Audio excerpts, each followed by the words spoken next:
These sudden and untimely goodbyes have put a question mark on lifestyle, laughter, and fitness. Who had ever imagined that a person who spreads laughter will leave us in tears too early?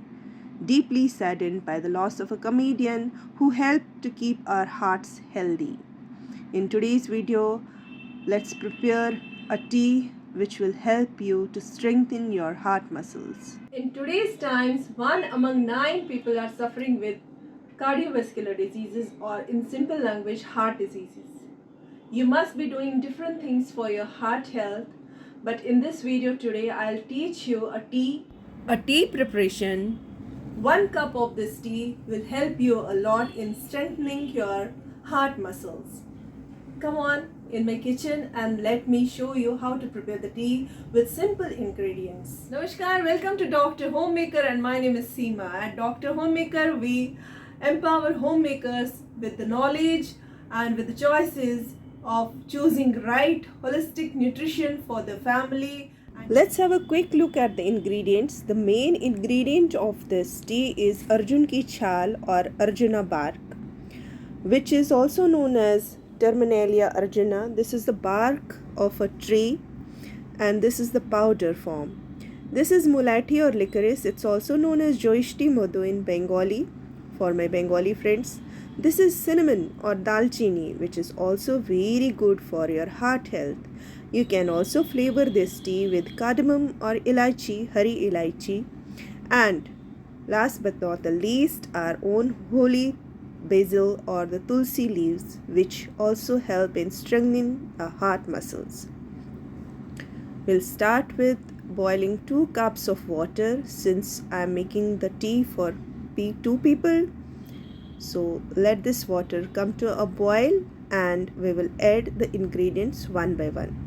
You can also have it by just soaking it in a glass of water overnight and having this early morning empty stomach. This is also beneficial for other diseases like liver cleanser, and it is a very good anti-inflammatory and antioxidant which helps in fighting the free radicals in our body. Please go through all the details and now add the basil or the tulsi leaves. I have not used the knife while chopping the tulsi leaves because it gets reaction with the knife and loses most of its medicinal value. You can also add the cinnamon. We do not have to boil it too much, and this is the tea which I recommend everyone should drink. In Ayurvedic texts, it's mentioned that it should be boiled and then reduced to 1/4. Then milk can be added to have it. But in today's times, I suggest you, since we do not get that pure milk, so it's recommended to take it the way I have shown in the video. If you like the video, please do share with your family and friends who are suffering with some heart ailments. This will help them in strengthening their heart muscles and reduce the risk of heart attack. If you have survived a heart attack, you should definitely take 2 cups of this tea every day to prevent further damage to your heart. I request you to watch my previous video also, in which I have told you how your dinner time helps in reducing the risk of heart attack. Please do watch positively, and till we meet next time in next video, bye bye. Take very good care of yourself And keep loving and supporting Doctor Homemaker.